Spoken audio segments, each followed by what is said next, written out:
Today we're making homemade snow cones with juices and salt. We pour the ice into the bag. Oh, ice fell out.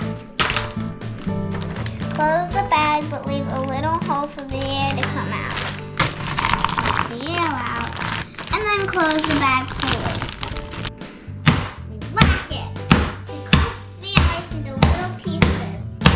Watch where you swing that thing, or I'll write you up for a safety violation.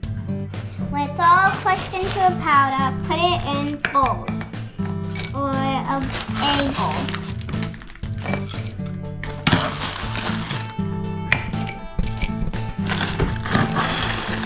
Then pour some of your favorite drink in.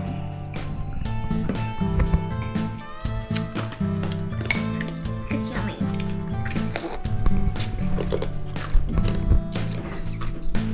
I can actually teach that boy to do.